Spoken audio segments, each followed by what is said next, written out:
Sorry, is everyone okay with recording? Wrong order. Cool, thank you. So welcome into Questioning Regeneration. This week we're going to focus specifically on regenerative organizations and leadership and what that may be. As I was saying, we're testing out a new format, which means that we will come together in plenary sessions at 2 points during the next 90 minutes, but we will dive into breakout rooms. The idea is that the breakout rooms will support to dive even deeper, basically, in coming together around questions. And we have slightly changed the way and the narrative, basically, for this whole episode, which means that we're really keen today to focus on coming together around the key questions that define regenerative organizations and leadership for us. The idea and the overarching structure for questioning regeneration as a whole is that we're already coming together in a space where we come, again, we agree basically on questions. And this will feed into the live conversations that will be happening at the Gathering of Tribes. As you all know, the Gathering of Tribes is a physical and in-person event. It's a space to connect, to gather, to collaborate, to chat, to dance, to do all of those things, but we really want it to be geared towards action. So what we're looking at is, how do you actually connect? How do you actually create something in that space that supports your organization? How do you do all of this because it helps the work that you're doing and it answers some of the needs that you may have, and not just quote unquote because it's nice to speak with great people who have shared values and opinions about what regeneration is. We have amazing people with us today. Stefan and from Evolute 6 and Alex from GaiaNet have agreed to be what we call initiators, which is taking a different shade in this new space, but we will explain a bit more in a second. Simon, did I forget anything? That's pretty good. Thanks, Audrey. Yeah. Do you want me to say a little bit more about the structure, or? Yeah, maybe you can go for it. I'll say a little bit more. Yeah, what we've worked out for this time, so in the spirit of experimentation, is that we're going to let the questions emerge along with the check-ins. So we'll break into we probably will break into three, won't we? Yeah, we'll break into three groups. Yeah, we'll break into three groups, and in that group, we can do the check-ins, and nice that some people know each other already, but that's people that don't know even better, then we can get to know each other a little bit. And then we will be looking for what questions emerge from that conversation. Just what questions are relevant to this topic of leadership in organizations, and which questions are first round, we can which questions appeal to everybody in the breakout room, basically. So go round and see whether we can actually find a question which appeals to everybody, or more than one question. And you can just see, I mean, the questions, if you remember, are meant to feed into our future conversations, our future actions, and even the future gathering itself. To enlighten what we mean by the things. So we'll come back, and then after that, it'll turn into almost like an open space after that for the second bit. So we'll come back in plenary. We're going to ask one person in each breakout room to present and hold each question which emerges, and then we'll go into breakout rooms for each question. And then in the second round of breakout rooms, it'll be like open space. You can swap rooms if you want to. And the point is that the person that stays there is going to help to refine the question and really make it as appealing, as general, as involving, as I haven't got the right adjectives here, as fit for purpose as we can, and that will be the output of the whole things, and then we'll come together at the end for a nice checkout round. Thank you. Hope that makes a bit of sense.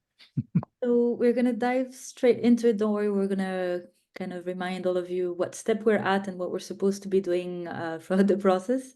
I'm going to open the breakout rooms now. The prompt to get you started is we're going to do in each breakout room a round of check-in. What's your name? Where's your body at in the world right now? What are you working on? And then what is the question that you bring with you today on this theme, right, of regen organizations and leadership? And you will have about 20 minutes to do this check-in, take the time you need, and come together around potentially the one or two questions that you really come together on. Any questions before I open the breakouts? Not yet. Great.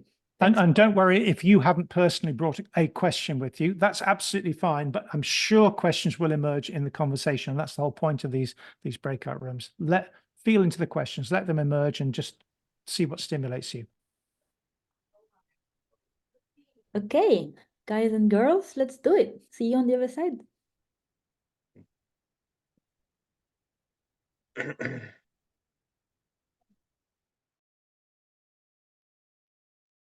Hello there. How's everyone? Hi.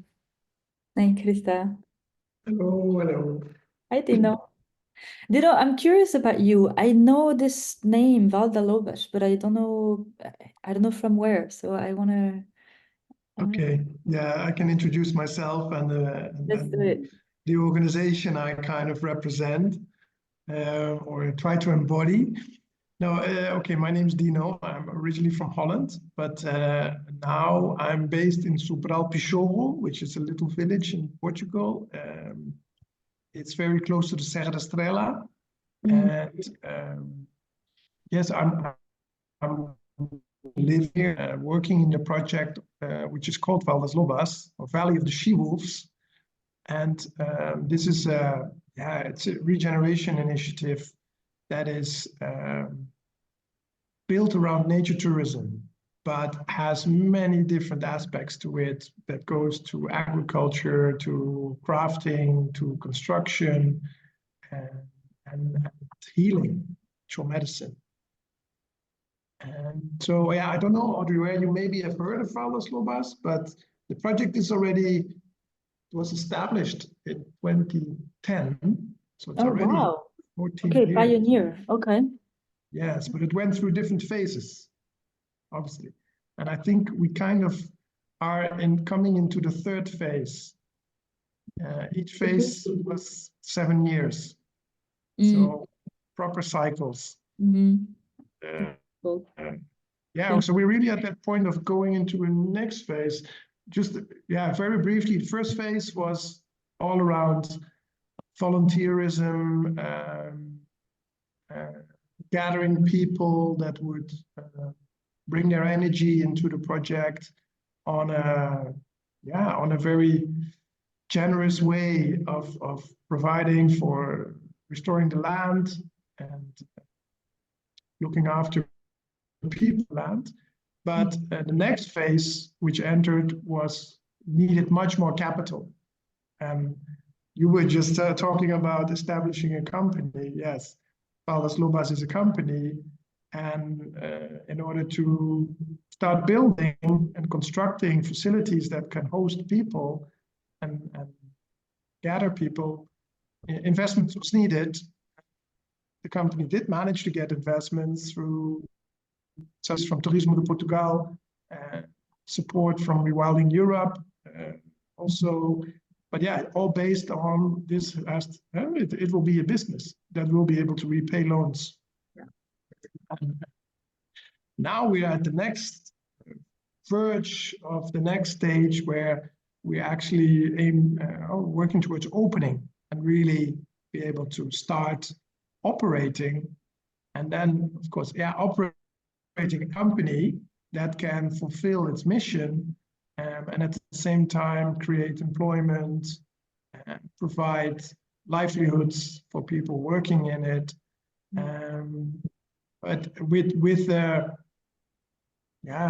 on the surface a purpose related to tourism, but underneath there's much more. There's much it's kind of a masquerade, I can almost say, because what the real purpose of the project is to become a teaching center, to become a place where people can really reconnect with nature, recharge themselves, restore their health, and that it can provide that even in possibly darker times that are coming, or more difficult times that are coming, and that we can provide a place where people that have regenerative projects going can come to recharge themselves. And Amazing. Thank you for sharing. So is there long introduction though. It's my first time that I come to Gathering of the Tribes. It's thanks to Yevgenia. I spoke with her 2 weeks ago, and there it came up, and I was like, hey, I need to find out what is Gathering of the Tribes. So that's why I'm here today. Yes, you do. With a lot of curiosity. Is there, or we can talk about it, you don't have to, but do you have one question? Is there one question in your mind kind of relating to how, regenerative organizations that's really present? What is very present now is governance structure, and use of, yes, limitada or an SA, or what is the right vehicle for doing economic activities that can still be in community ownership, but also honor the different ways of giving a return. What's the return for people that work with us or invest in our project? What's the right governance structure that can support that, while at the same time be that it can operate? Okay, thank you. By the way, I'm listening. I'm just typing your question, not something else. But I'm Dave, do you want to follow? Thanks. I don't feel like I'm doing nearly as much, so it's hard act to follow. I am mostly affiliated with the Global Regeneration Collab, which is a virtual group, almost all Zoom meetings, of regeneration change makers. So it's people who are trying to do projects, and the notion is that we'll do peer-to-peer support for each other. And we do, I don't know, a dozen or so Zoom calls a week on various topics. So we've had, some of them are kind of categorized. So we have a call on agriculture, and a call on governance, and a call on regenerative economics. And then we have a couple of calls that are kind of general co-working, or just kind of conversational. And then special things. We just, Victor just joined us to talk about Gathering of Tribes. So trying to figure out if there's some way GRC can be, contributing into the whole Gathering of Tribes energy.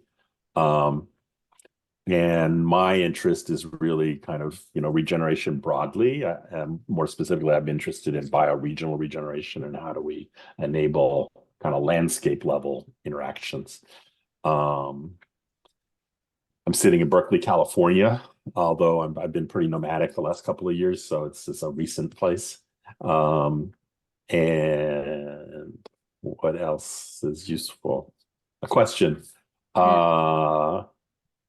Yeah, I'm interested in, I kind of, bristle a little bit at the word leadership, because it strikes me as kind of authoritarian, but then I try to relax and say, no, we can work with that word, and maybe there's service leadership or other kinds of things. But I do feel like a lot of the kind of the generation that we're moving into implies much larger levels of autonomy. So maybe there's also responsibility, how do we, maybe a leader's role is to foment more responsibility. We need to distribute responsibility or something like that. Because the problem is, in some sense, we've consolidated leadership too much, and we need it to be distributed again. And thus we have many kind of cooperating villages or tribes or Zoom calls or something like that. And people are contributing what they can, as opposed to, kind of hoping that their great leader, in the case of the United States, kind of fixes everything for them. So I don't know, somewhere around there may be my question. Nice. I've written down, how do we redefine leadership? Leadership versus, and I guess maybe the question really isn't redefining leadership. I don't care. The question is, how do we motivate autonomy or something? We have abundant capacity in humanity. That is kind of a new thing. I think we have so many more people are educated, so many more people can read. We have so much more capacity to coordinate ourselves. We don't need leadership the way we used to. We need participation or something else. So that's I guess why I bristle at the notion. I think leadership is the wrong question. Really, the question's on the other side of the abundance. We don't need to talk about scarcity more. We need to talk about abundance. So, and leadership is a scarce concept. Abundance is something else. What's the abundance side? Very interesting. Thank you. I could talk about this stuff for like many hours. Krista, you want to? Hi. Can you let me know if the background noise is very loud? Zero No. background noise for me. Yeah. Great. My name is Krista. I am in Portugal, Alentejo, in a place called Flor da Gaia, which is actually probably very close to where Audrey is now. Yeah. Village, yeah. And yeah, the project right now, I am between projects, if I can say it. I've left a place where I lived in Portugal, which was also a project, and I'm trying to figure out how to go on with my life. So my vocation is nature-based practices and how that can help to heal our connections, to find our way back to our indigenous self and to belonging to this earth. And I guess a question, right, about today's theme. If you have, it's fine also. No well, problem. leadership has been a question in my life, and just to understand how leadership can be service, and how not to use a structure where leadership causes power over. Thank you. Okay, I'm left. Hi, I'm Audrey. I'm also in Portugal, in the Alentejo, also in a very beautiful community-based, land-based project called now Cyclical Village, ex-Permalab, right next to the land where I spent 3 years of my life.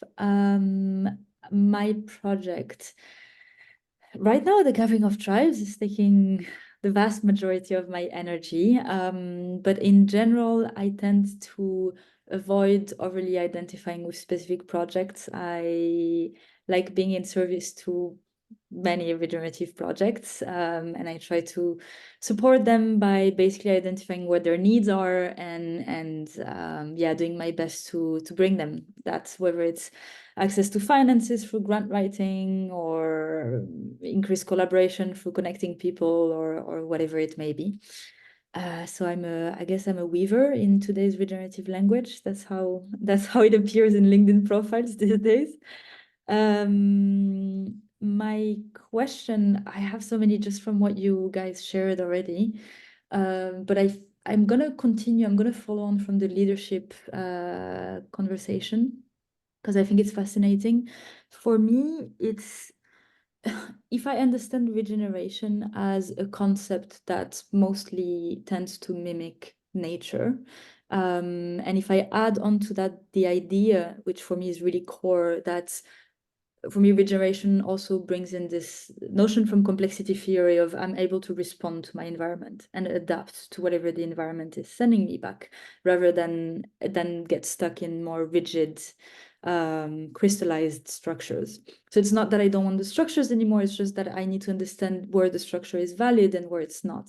And for me, this is also really interesting in terms of leadership, in the sense that it's not that I want to throw the whole leadership concept in the bin. It's more the question of like, how can we create structures within our organizations that allow for leadership to emerge where it's needed, in the spaces where it's needed, and to go dormant again, or to kill itself, basically to compost itself when it's not needed anymore because the environment has changed or the project phase has changed or whatever.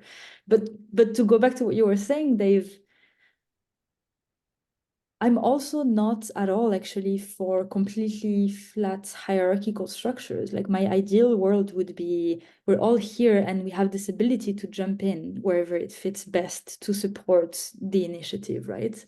And from my experience in collectives and communities, the no hierarchical, completely sociocratic structures are disaster because nothing gets done. That's it, which is a similar issue as the one that we may have with governance structures in DAOs, right? They're great and they're slow because so many people are involved. So that's my question.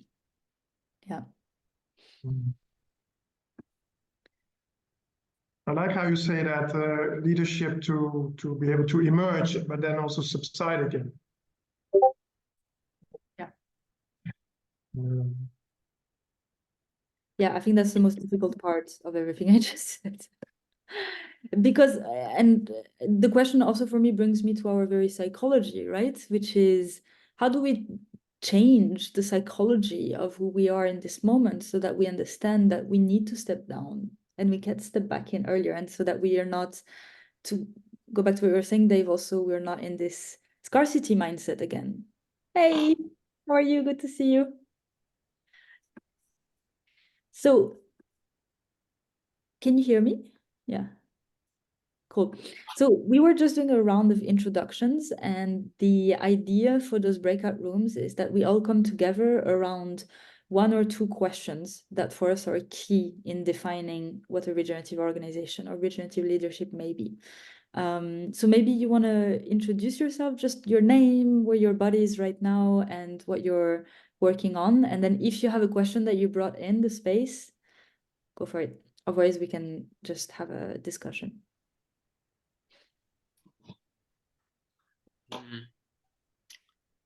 So the name King Kong is a given name.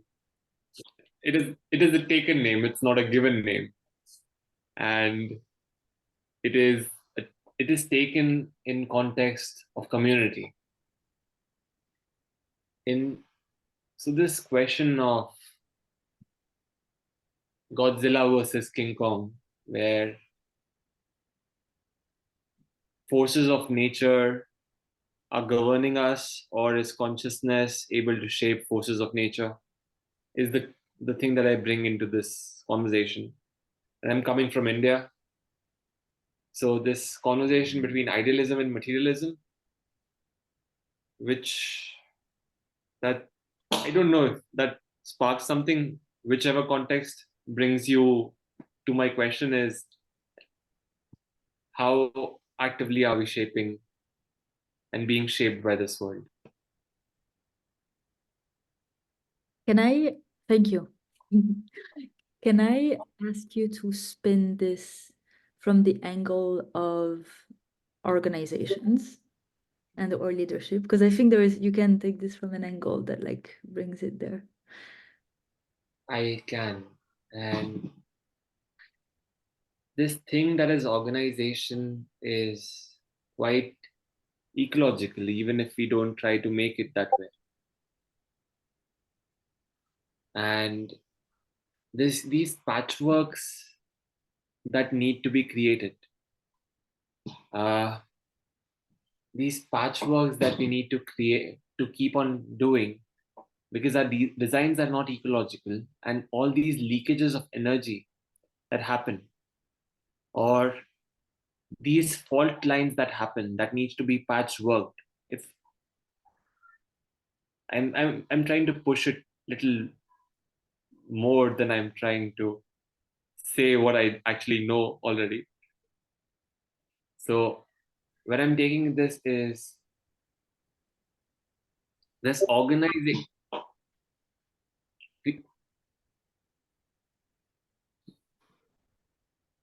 it needs to be so grounded into every single thing that it's not frank, it's like a seed taking root and growing, not adding things together to make something assemble. All your experiences, all your learnings that are there in the ecosystem come into play when the time is right. And that is how the butterfly grows these shapes on its back, which look like the predator's eyes when butterflies are eaten by the rodents, and these rodents are eaten by owls, and these owls are what the butterfly is mimicking. So that kind of learning needs, and showing in business needs, organization needs very, very systemic grounding in what you're trying to do and why you're trying to do it. Thank you. Yeah, thank you. So we have about like 8 minutes left before King Kong. Just for context, then we're all coming back to the main room together, and one person from this group should take responsibility to introduce what question we came up with, and then this will, the belly button, and then this will become a breakout room, and we're gonna have, people will decide what question they're more interested in, and each question is gonna be another breakout room. And I don't know, I want to let you talk as well, but I just want to summarize everything that was said because I think it's actually interestingly aligned. Dino, you were asking what is the right vehicle for doing economic activities that can still be in community ownership. Dave, you were talking about how to redistribute leadership. How do we, sorry.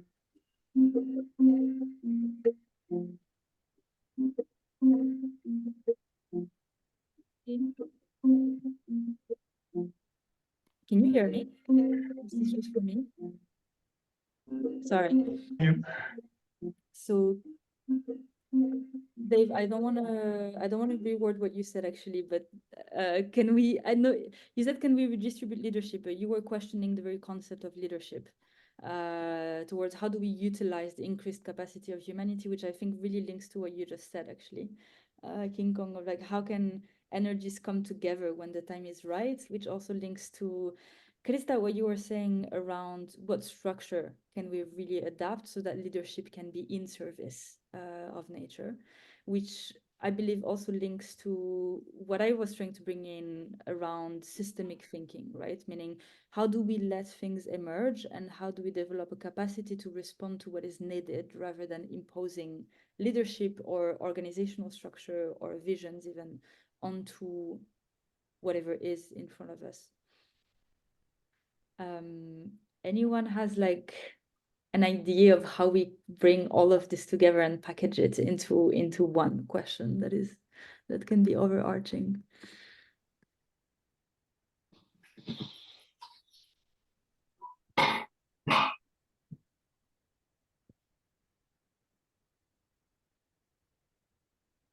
And the context for this is that the question should serve you. I loved what you were saying, King Kong, about asking, I don't know. Dave Snowden says, like, it's not a question if you have the answer. It's only a question if it's a process. So the idea with this session is that we push our thinking. It's like answer, answer, answer. I don't have the answer to this anymore. And this is what I'm going to put out in the space, right? So like, what question in this space is the one that none of us have access to the answers to? Where should the leadership rest? I have the answer to it. Maybe no. Where should the leadership rest? And that has multiple meanings. The way you interpret it, it has that much leniency in it, that question. Now that I frame it, where should the leadership rest? Where should the interference stop is one interpretation of it, and the second is where should it actually be resting, or where should it be stored, or where should it manifest? So that question is something that comes together for me. I might not have put everything together in it, but I think some of what you summarized earlier could be summarized in that question. Mhm. I mean, I know that I've been trying to, so there's like 3 or 4 kind of new concepts I've been trying to understand better. So one of them, Chris, is this idea of being in living systems, kind of, I kind of, I'm definitely a mechanical kind of technocratic kind of guy. So like, what's it mean to kind of, I don't know, participate in a living system has kind of been something I've been playing with. And the notion of scarcity has been something I've been trying to push on, like scarcity versus abundance. And then another is efficiency. So like, kind of Audrey, your concerns about how do we get anything done, to me falls into kind of the efficiency bucket, and we've, in my world, have spent a lot of time trying to be more efficient. And so to me, the leadership question, you've kind of touched on these 3 things, and I don't understand how to think about these 3 things. So it's a great question, I think. And the only thing that I've been hesitant to do is use the word leadership, because I feel like it biases the question. Yeah. So how It can frames it in the old framing, kind of how do we escape the old framing to enable a new one, I guess is the question. Yeah, now I'm really thinking about leadership. It's interesting because I've always kept this word leadership, and I was like adaptive leadership, flexible leadership, conscious leadership, whatever adjective. But I know what you mean about the strong social bias that is within the word, and I love the structure of your question, King Kong, and I wonder what it would be. You asked the question, where is it? But I wonder if we even know what is it?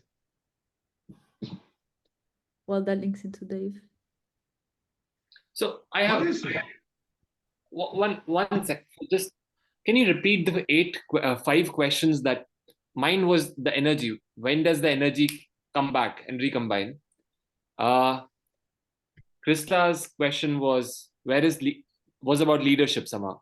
You have those summarized. How Okay. can leadership be in service? What structure can we adopt? Was Krista? Yeah. And how do we motivate economy? How do we redistribute leadership? How do we utilize increased capacity of humanity? That is Dave. And the first one was Dino, what was your question? It's to look at what kind of governance structure is there that can allow economic activity to grow, but also honored return, not just the financial return, but other returns as well. And already, where is your question? Mine was confused, I guess. I was talking about I guess I could summarize it into what would leadership structured into systems or based on systems thinking would look like. Now, what I'm seeing over here is 4 different structures. One is the economic structure being looked at. One is the leadership structure. One is the governance structure. All of you are looking at the structures and how to place them together. And when I was trying to seed the why, I was trying to not be unaware of these things and what mistakes we can do that bring us to the old paradigm. Being that awareness, but also not starting with those processes or those answers. Starting from something that is informed by the last step and the next step,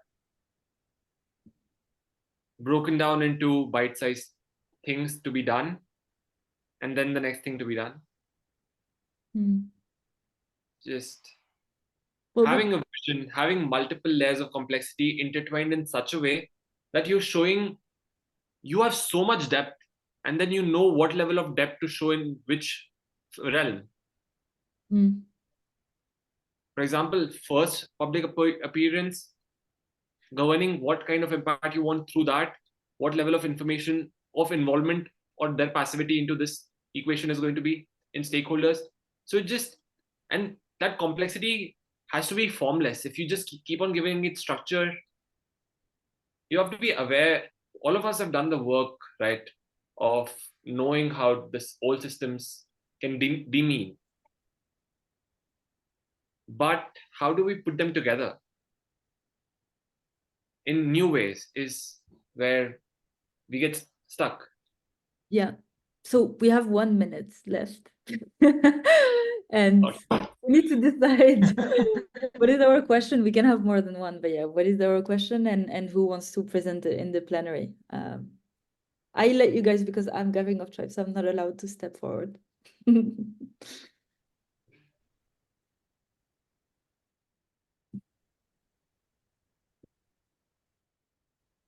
Find the one that what you, King Kong, were trying to give the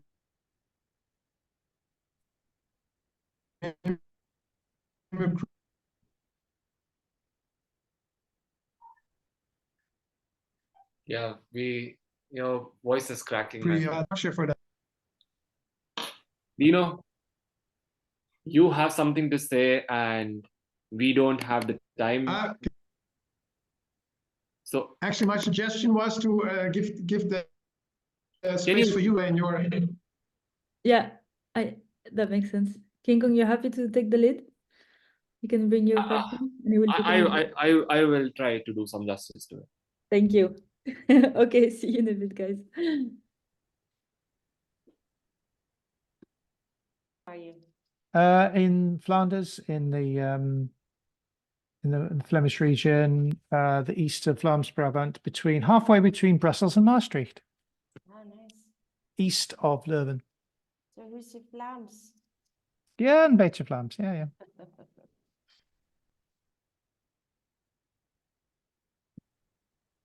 Hello, everyone. Welcome back. Oh, the other rooms are slacking, huh? 20 seconds.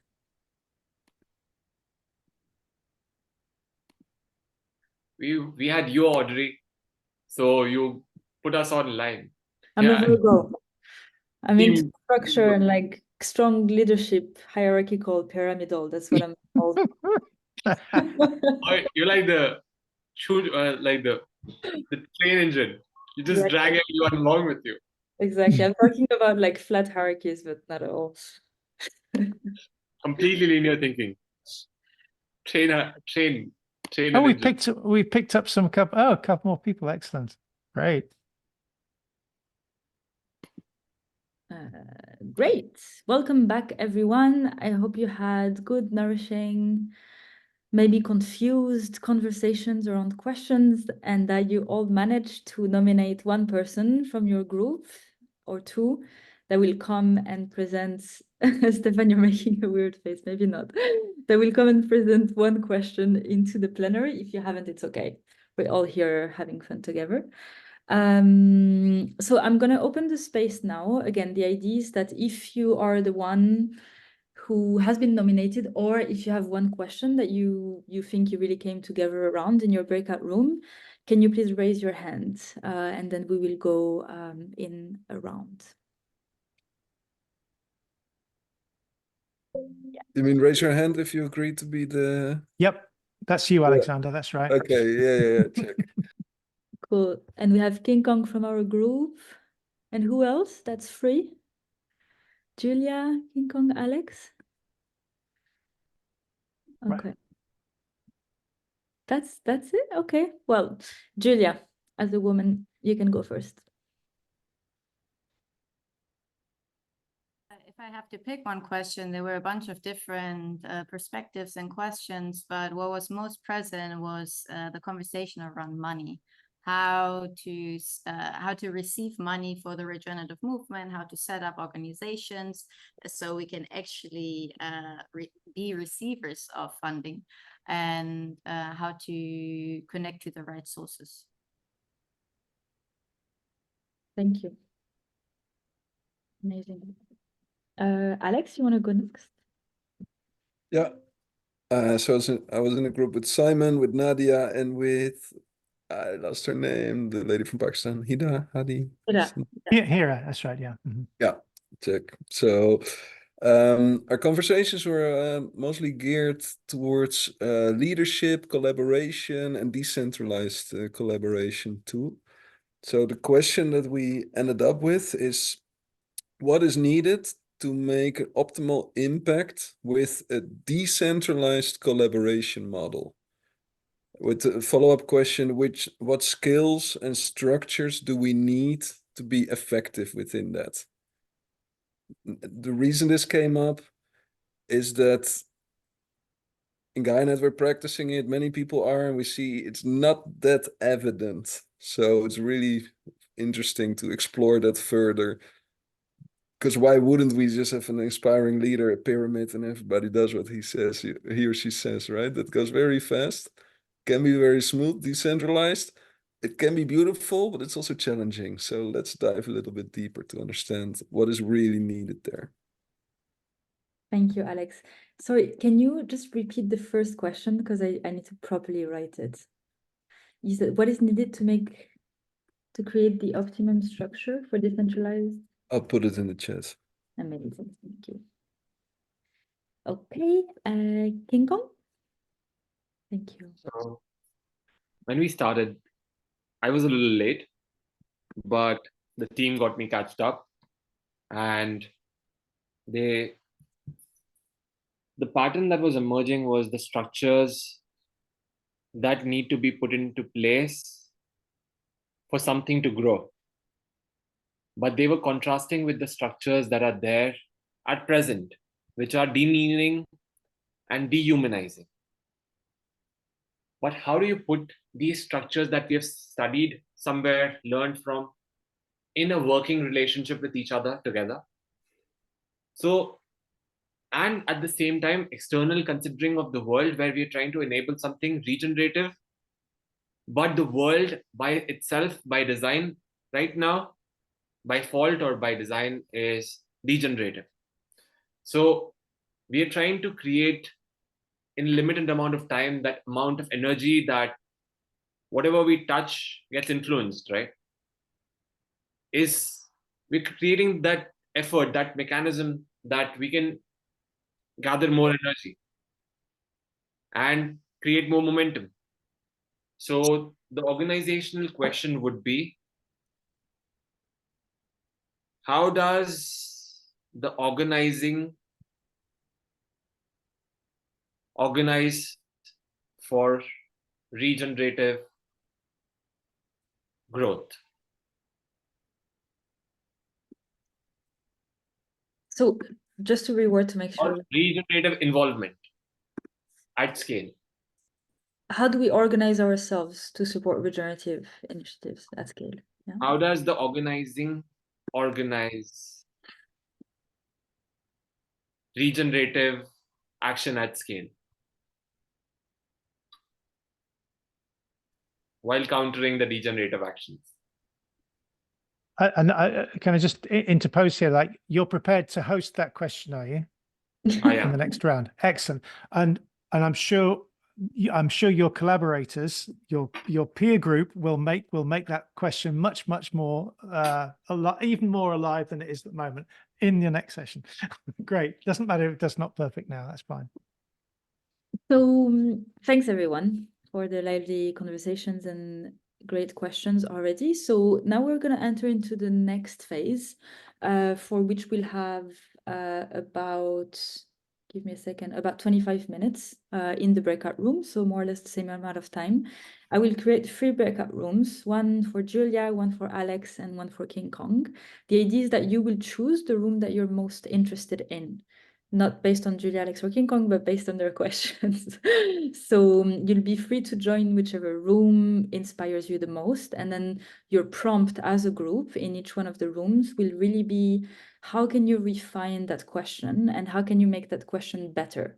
By better, what we mean specifically is, number one, how can you make sure that the language you're using in the question is clear and that it holds a shared understanding? What do I mean by organization, regeneration, etc.? And number two, the better for us really means, how can the question be really engaging?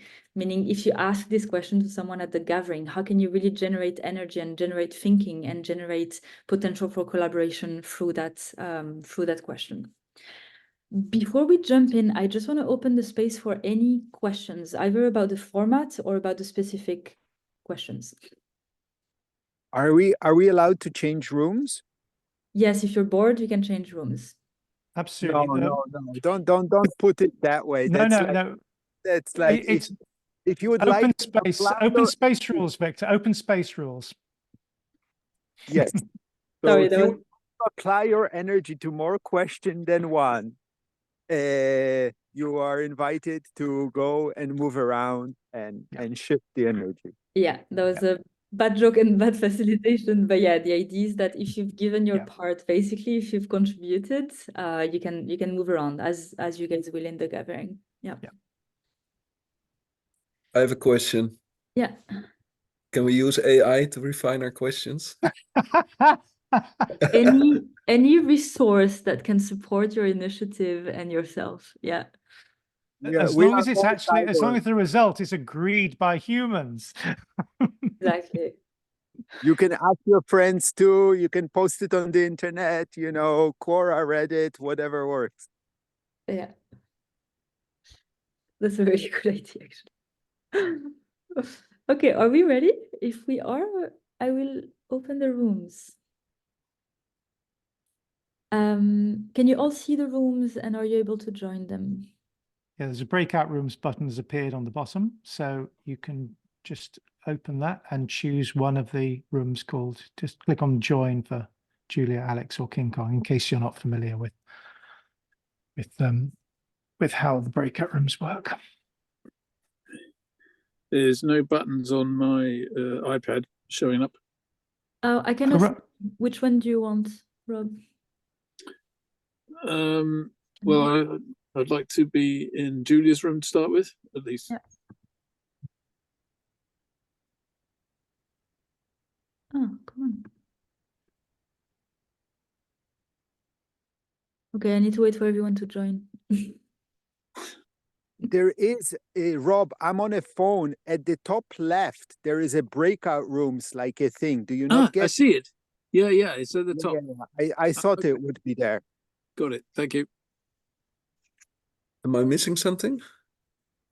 Yes, you have to join your own room. I don't get have it? any I'll- notification or anything.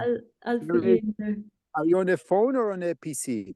PC. Oh, now I can join the room. Nice. Ciao, ciao. Gotcha.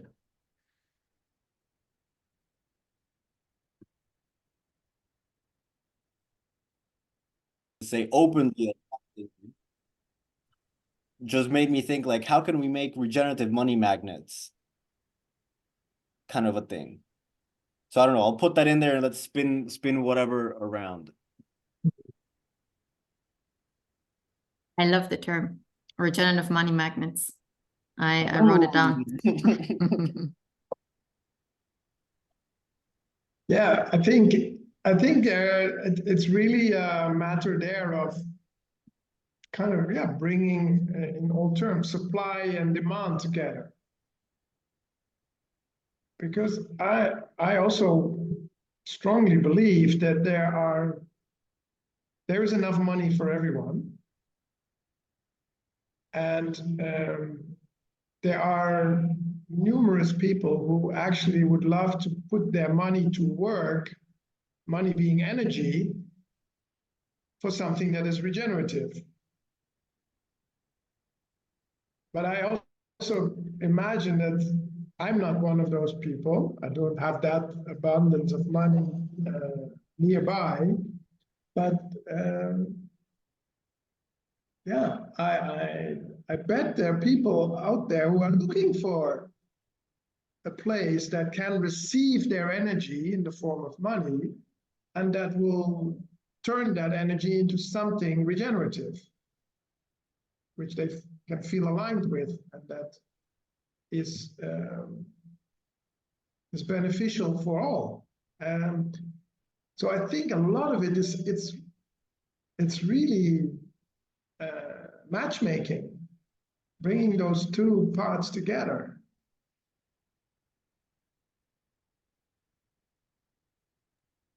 Audrey? So,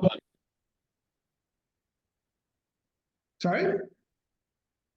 Sorry, I thought I you paused, so I thought you were done. So I saw Audrey with her hand up, so I just called her. But Yeah. So that's my take on it. But then it doesn't answer yet the question of how to set up organizations. Because maybe that, I don't know, Julia, was that more technical question? Like what type of organizations? I personally like it to be practical, but what you're describing is a general topic for sure. Like how do we, both sides are there, right? There's givers of monies and there's neither receivers, and how do we dock projects with funds? And you're totally right. I fully agree with you. There's enough of those out there that want to give, and we need to be capable of receiving what wants to happen, what needs to happen for that to be possible. That was a question that I put out there to summarize what we discussed. And I think it's even not only looking at as receiving money, it's more these regenerative projects can put the money to work. So it's not receiving to keep, it is receiving to distribute it.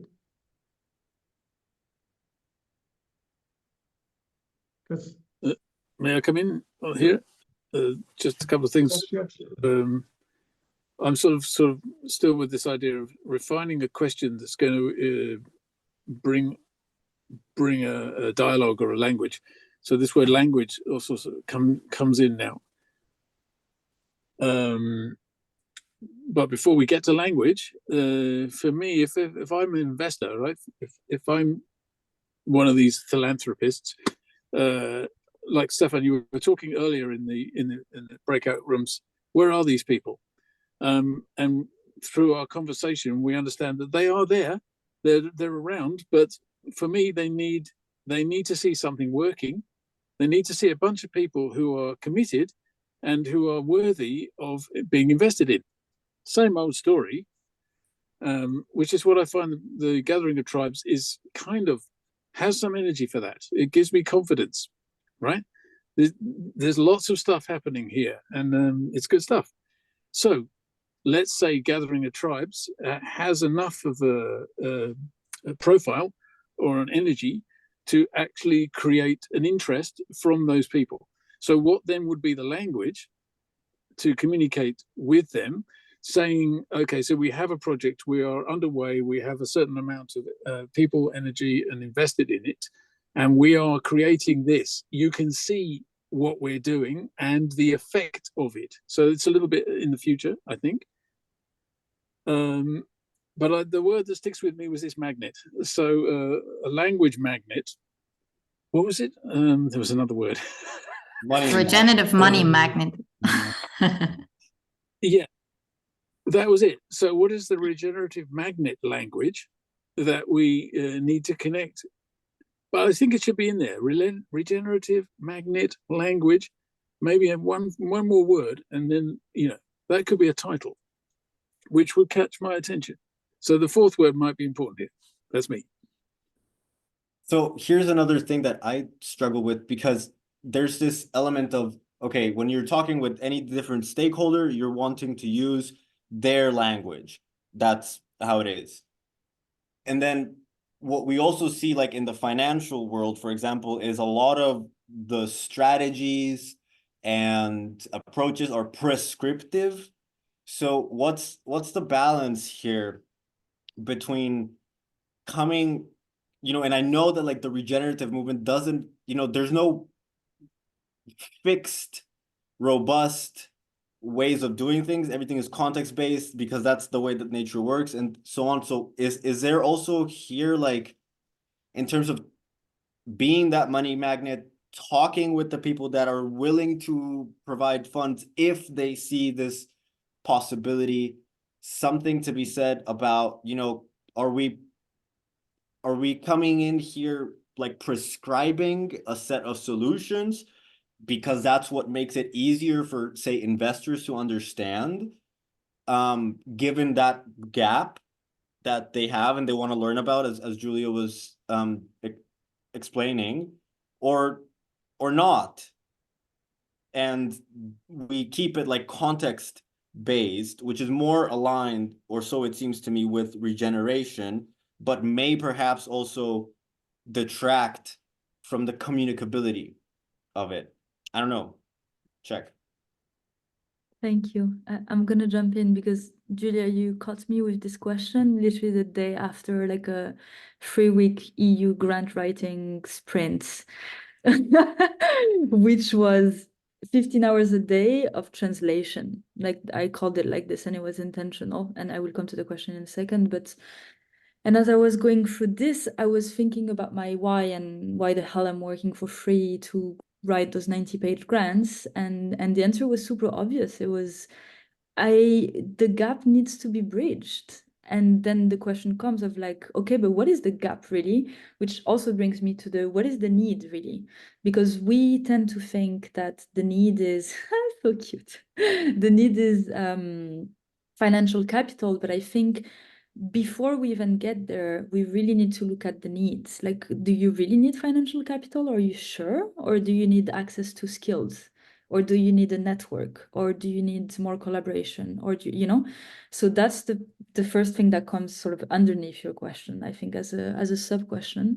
And the second thing is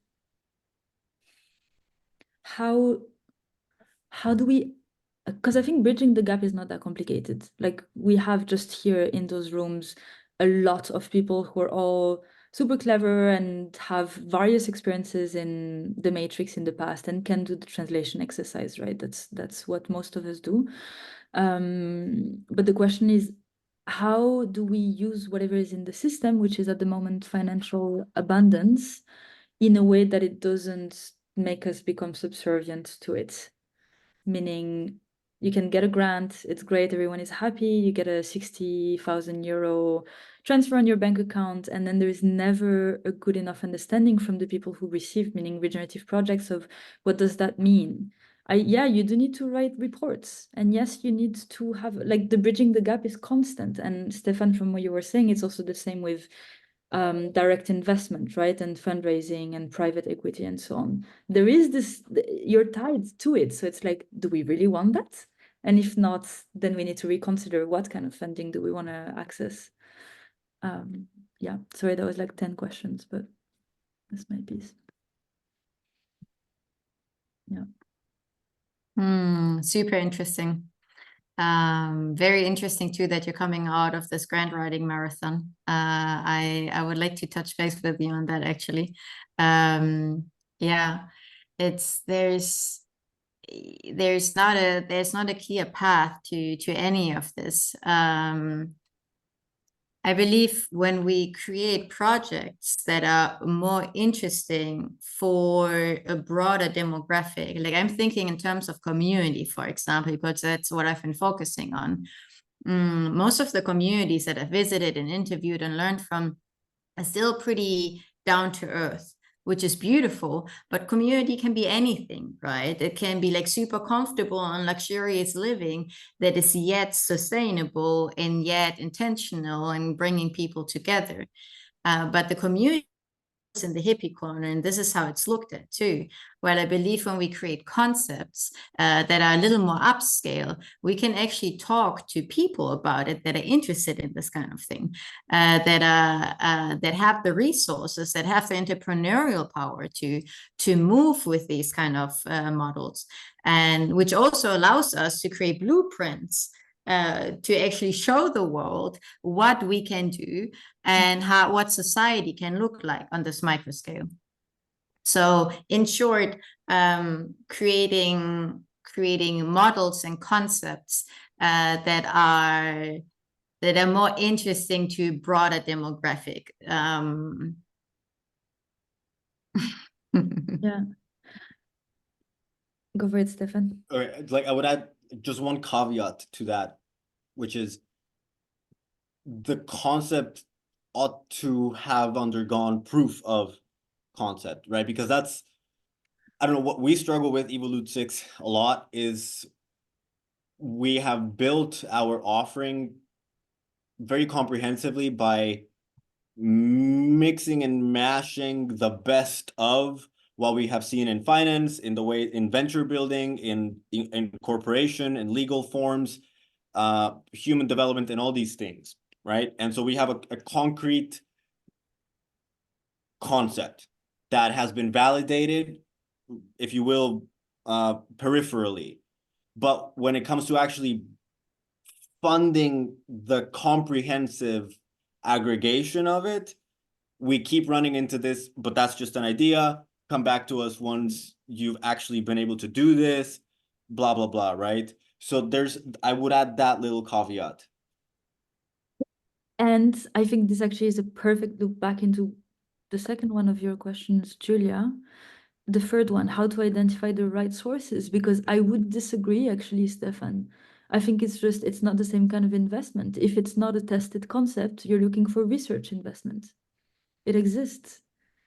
And yes, if you apply for a research grant, you do need to have something solid, which you do. I mean, Graham wrote a bunch of, like, as you're saying, the parts of it have been tested in most of our projects. It's the case, right? Like at the Gathering, we have tested events, we have tested community. We've never brought them together. We have no clue what's going to happen. We just want to try that out. And I think for you, it's the same. It's like, it's a research grant. Great. Let's just find research grants. They're like evolving in that space, and I think this could work. However, yes, it's probably too much risk for, again, like private fundraising. But so it brings me to the question of, because I think the translation piece for me it's not a question, it's an answer. It's honestly, it's so easy to translate the work we're doing because it's amazing work, and we just don't. Because of the values that we share, we don't have this thing of like overvaluing it, right? But I see land projects, they're planting trees. We can make sentences saying development of technical principles for agroforestry, community, like whatever. But my point is, how do we observe our initiatives through a framework that allows us to identify the right funding sources at different phases of our journeys? Meaning, how can we be like truly flexible also in the way that we define access to funding? At stage 1, it might be a research grant because you're testing, and then it might be external investment, and then you might be selling products and services. But this requires a super high level of flexibility also at legal level, right? In terms of the legal structure. So how do we do that? Yeah. We were right in the middle of that also, Audrey. I mean, just to give you some idea, it's like orbiting around, right now we have 3 limitadas, 2 associations, and now we're even thinking maybe we should create an SA. Jesus Christ, that sounds terrible. But it's always the idea of, okay, what is the right vehicle to get access to different sources? And I'm not saying that we have the solution for everything, but it is flexibility, yeah. Today it just came up. Maybe we have to turn our company into an SA. And I'll tell you, I personally found the resistance like, oh, I don't want that. It's too complicated. But actually, if you just see it as a vehicle, yeah, maybe it's the right pivot in our current situation where this project. I mean, like I mentioned in the introduction to you, our project is already running for 14 years. It has gone through already quite a lot of changes. And maybe this is the next change that it needs. That if we are not flexible, then we cannot tap into another resource. And I agree with you, it's all about translation and language. Because we are able to tap into agriculture subsidies from PDR. And we're tapping into, like I said, Rewilding Europe, loan investment. We're tapping into equity investments. We're now tapping into golden visa investments. So we're continuously trying to find what are the sources that can allow us to be the receivers of funding and make it at good use. It's not easy, and we haven't found the formula yet. But I do recognize that it needs flexibility and adaptation to see what has energy, what wants to grow. Rob, you wanted to jump in, I think. Yeah, I can't really contribute so much to to this exact thread. I don't even know what an SA is, to be honest. But what was, Nameless. It's a nameless company. okay. What was coming up for me was this, what I see increasingly happen, but is still a large resource that's not really taken up, is mentoring. Like we have a lot of questions, right? But there are people out there who could, who've kind of done sections or some of the things we're looking to do, whoever we are. So what comes to me is mentoring. I mean, it's been an enormous benefit for the work that I do and the people that come and do it, is to find those people. And so some amount of time and effort to locate them and engage them in a process of mentoring somehow. Yeah, it's a social thing. It's not a financial. It doesn't have. It's not guided by finance.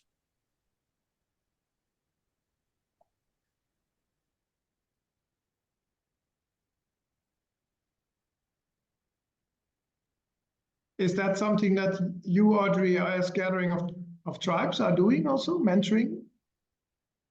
We don't mentor anything. We just bring people who can mentor with people who want to be mentored. But we don't mentor at all. No, the whole You bring them together. the essence of the gathering is that we're just opening a space because great people can do their things. But yeah, guys, I just want to say we have 1 minute left. So yeah, I mean, I think that's really cool. Bang, mic drop. Thank you. Yeah. I mean, when we come back, I think we can, Julia, maybe you want to do that, but we can also give a bit of context over like the whole conversation. But yeah, I think it's really good.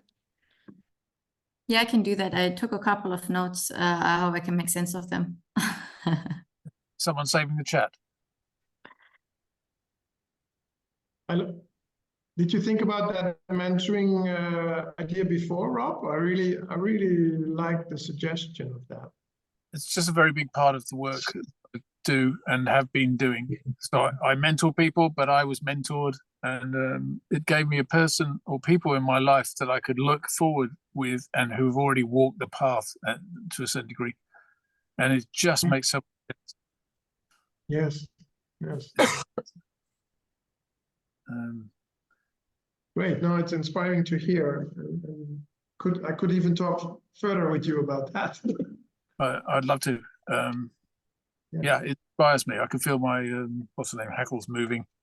I mean, it's a human resource we're not using so much, and which of course came from council or comes with the idea of counselling, not counselling, but from council. We take the wisdom from those who've been walking ahead, and we offer it back.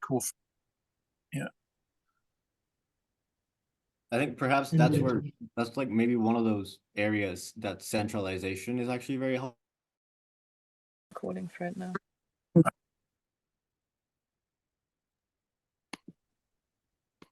I was interested in that, Stefan. Centralization is helpful. Helpful. Yeah, you know, the one big database.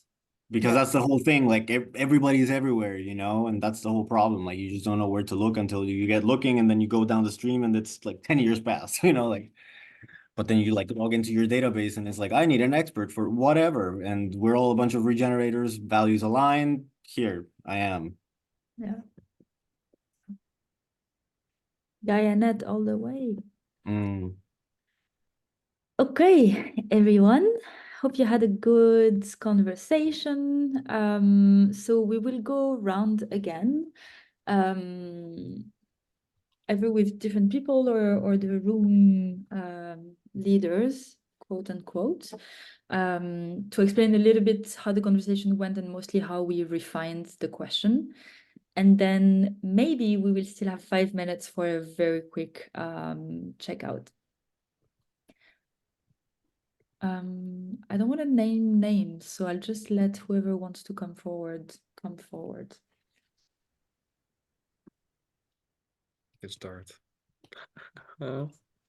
Julia, you were just waving, right? Alex, if you want to start, I'm taking a note still. Okay. I'm good to go.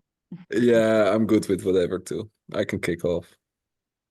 Share the group with Guillermo, Nadia, Hira, and Victor. And it was interesting.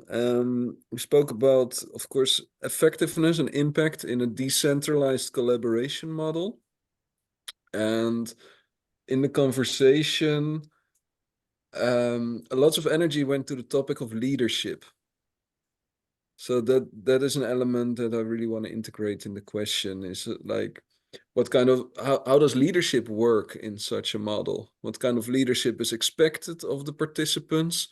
And are there different flavors in leadership? Because some people are more ready to step up and some people are more natural leaders. So what different flavors are there? And is there place for each of the flavors in a decentralized collaboration model?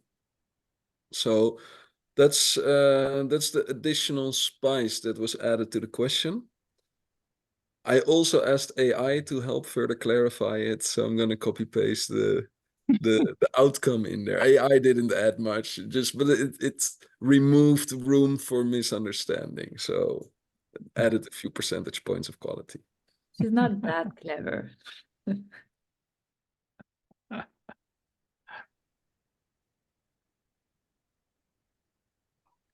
Thank you so much, Alex, and the group. I just want to, yeah, this is super interesting. I just want to open 2 minutes for any clarifying questions on this question.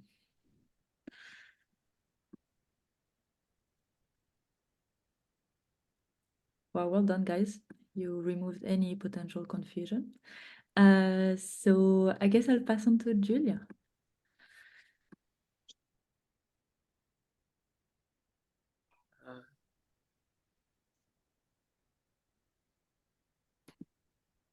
You're raising your hand.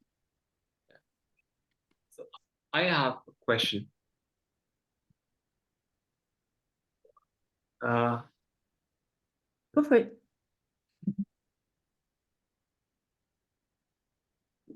How can we maximize effectiveness in a decentralized collaboration model?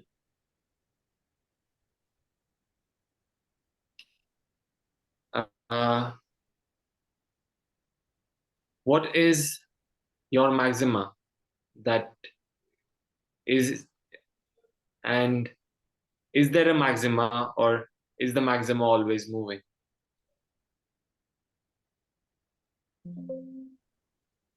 Maybe optimize is a better word than maximize. No, I like the word.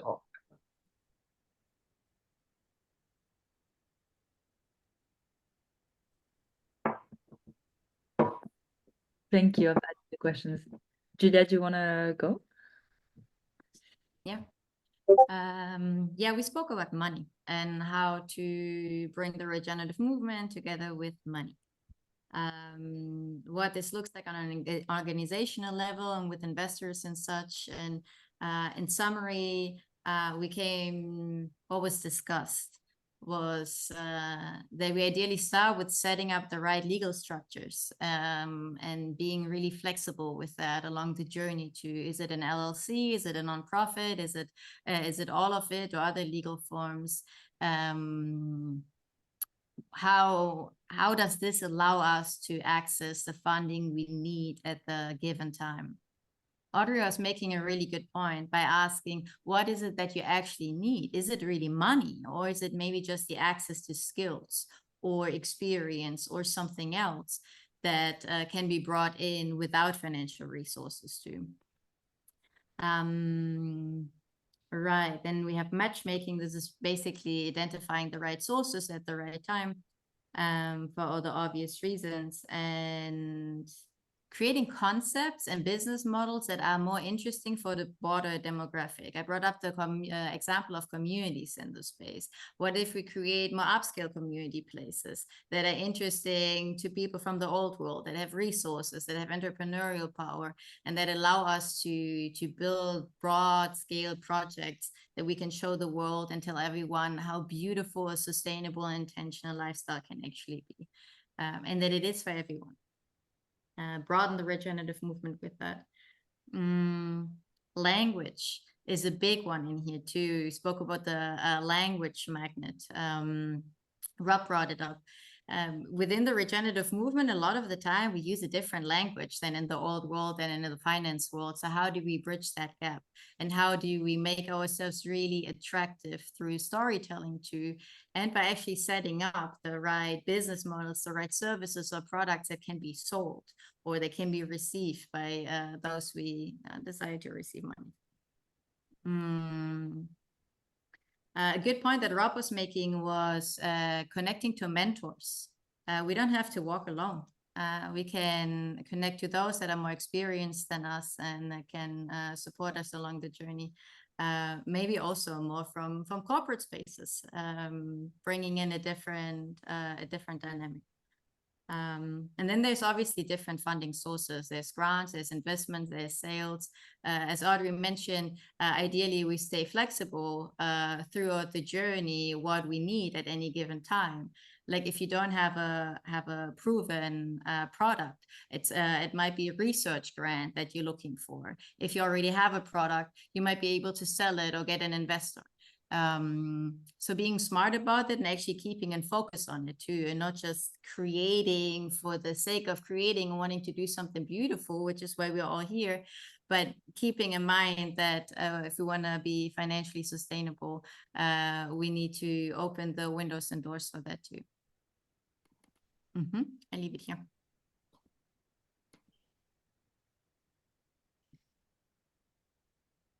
Simon. Great. Shall I do our little subgroup now? Yeah. Okay. It was King Kong and I, and it was really nice actually, because what came up was ancient wisdom, which we agreed was a really overarching theme across all of the spectrums, and we were talking particularly about Indian ancient wisdom tradition. But I felt that it needed to be broadened out a bit, so we agreed to broaden it out. And my current version is this. I'll just copy it into the chat space again.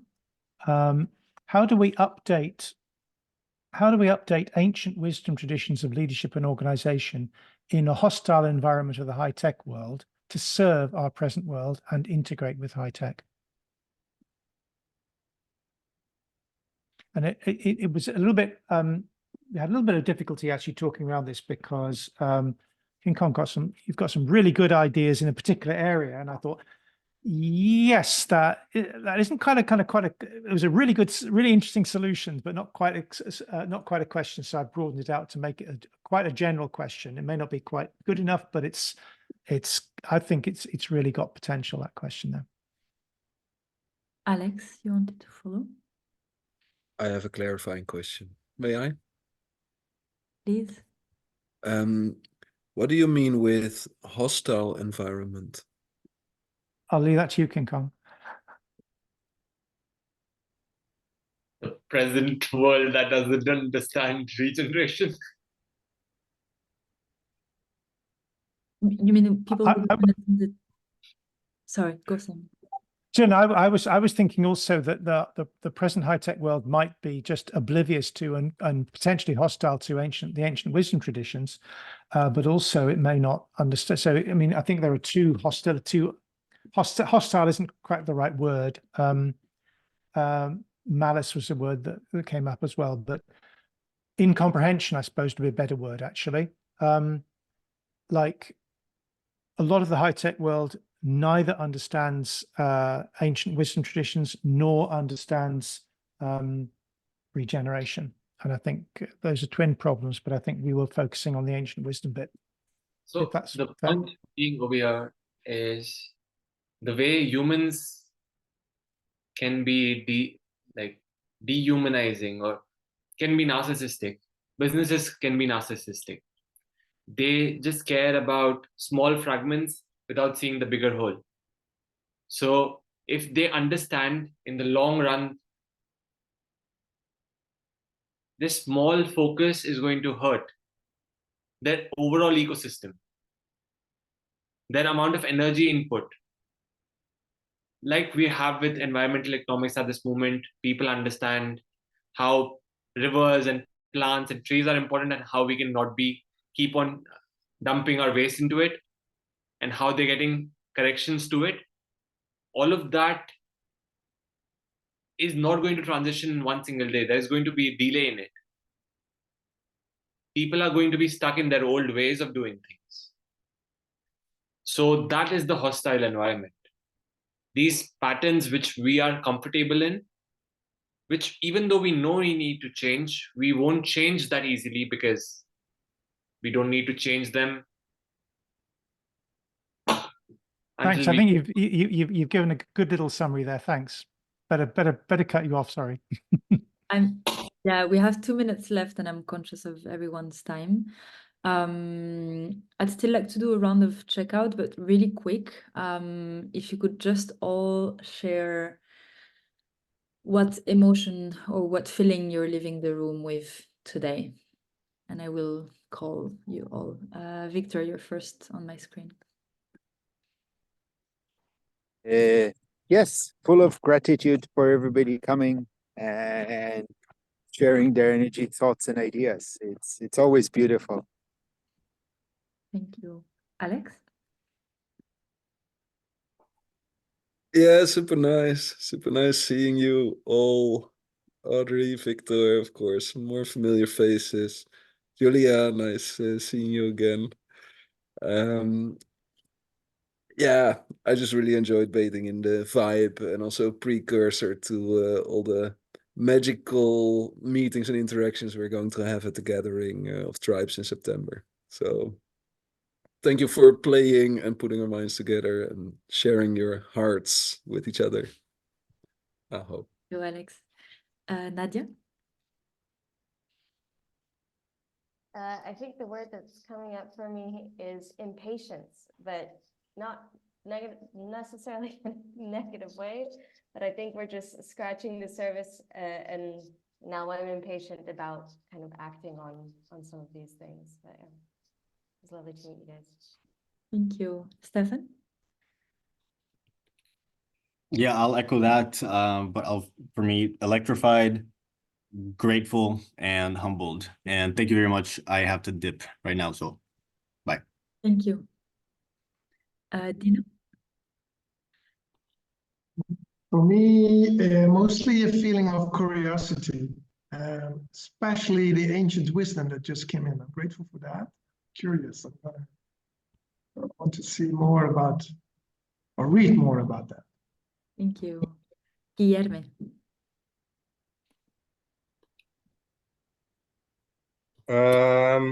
Mainly grateful and more specific. So good to know we are not alone. That's like the big thing about this kind of projects and meetings. And yeah, sometimes at least I do, and I believe some of you guys do feel alone in this kind of mission. And it's good to know we are not. Thank you. King Kong?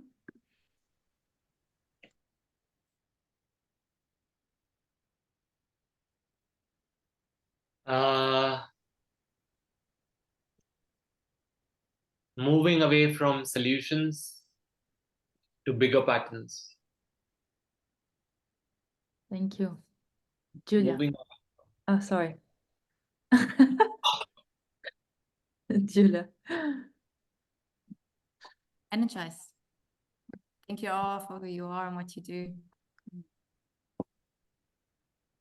Rob? Yeah, these just get better and better. Fantastic people. And about the ancient wisdom, I really don't agree. I think the high tech are actually using quite a lot of it, but they've hijacked it. More later. This is Krista, by the way. She's still here. I'm in and out. It was lovely to connect with you. Yeah, I agree with Rob. The question is messed up. The last ancient traditions wisdom thing. It is coming from a different context altogether. Guys, next questioning with generation episode on indigenous wisdom. Tune in. Simon. Yeah, I was really pleased to see how this worked out. It's really interesting, and I feel quite on edge, but also excited and pleased. Thank you, everybody. Thank you. And I'm itching. I'm itching to be in the space and have these conversations, but while walking around the land, dipping in the lake, and do it for 5 entire days and nights. Yeah, I think it's gonna be cool. Okay, thank you so much, everyone. Sorry, we're 3 minutes over time. Very grateful for Simon for co-designing and co-hosting this with all the brilliant minds in the room. And thank you, all of you, for your presence and your time and sharing your wisdom and your questions and your space. Yes, Alex. Has Nadia spoken? Yeah, okay. That was just me. I was actually going to ask, did Victor go? He was first.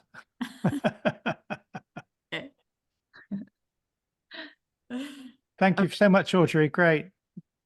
See you next time. Thank you so much. Thank you, guys. Okay, Bye. guys, see you next time. Nice to meet you all. Thank you.